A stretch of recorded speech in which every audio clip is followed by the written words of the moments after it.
Speaking of that, let's move on to AI, because this is obviously tied into this. You said recently, Alex, that some tech leaders are calling for an AI pause because they don't have a product ready. How much of AI right now is innovation in theater? What's real and what's hype? What should we be paying attention to? Well, the big thing that we have to avoid in our country, but there's less of a problem for us than in other countries, is there's just an attempt to dampen AI and its utilization by people who don't have a product. And that is this is actually a big deal inside and outside of government. Now, luckily for us in this country, it's a much smaller deal than, say, in Europe, where it's there's all these discussions, some of which I very much support and some of which we can power. Where does the data go? How does it used? Where does it flow? What is in the algorithm? Is the algorithm discriminatory? Mm-hmm. But some of it is, you'd say in German, vorgeschoben, which means kind of just put out there as a theatrical thing, because there aren't really that many. There are some companies providing AI in the form of advanced machine learning or large language models.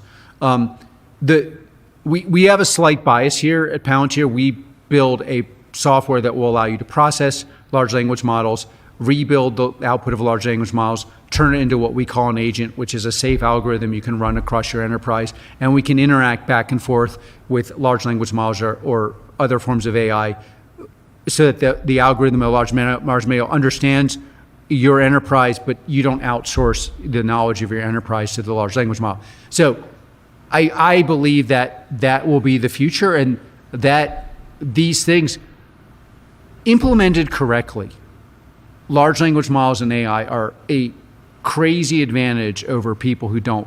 And you could just take very simple examples on margins in business, efficiency and allocation, resource allocation, rebuilding your enterprise so that you get the most efficient parts at the right time, allocation of assets, resources, figuring out, by the way, one of the most important uses of AI for America that we're just beginning to see, which we're seeing at a company I won't mention just because I haven't, but manufacturing, often manufacturing has a cultural element. So if you want to manufacture something in America is manufactured in Japan or Taiwan, that's actually a really hard thing to do. But one of the things algorithms and AI will allow you to do is control the instruments, control production, so that you get an American workforce, the advantages of being in the US, and production exactly like you would have in Japan or in Taiwan or other places. And so that is not theater. That is, and by the way, the part that's definitely not theater is you're going to watch the GDP of America compared to the world. This is what I also wanted to ask you about, because it does seem to me it could affect productivity, right, which is the input to GDP. And in America, productivity in things like healthcare, education, even areas, if we disagree on politics, we can both agree those are very important to work better for our country. Productivity is stagnated in those areas for decades. Is AI finally going to break in and maybe help productivity there? Are we going to be able to fix some things? We have a lot of we had no clients in we'll leave education. We're not heavily involved in that. But on healthcare, pharmaceuticals, hospital care, we had basically very few clients last year. And now I think we power allocation at between 13 and 14% of all hospital bed allocation in the country. Wow. We have, and it's simply because the people in these industries know that they need instruments to increase efficiency and productivity. Part of the reason why it was hard to do this is the use case they have is very difficult, because you have to increase productivity with low margins under harsh conditions, meaning you can get sued, you do get sued. There are privacy protections that are the most sacrosanct in the world. There are issues around resource allocation that involve class and race, which mean that I don't want to touch those. So those are issues.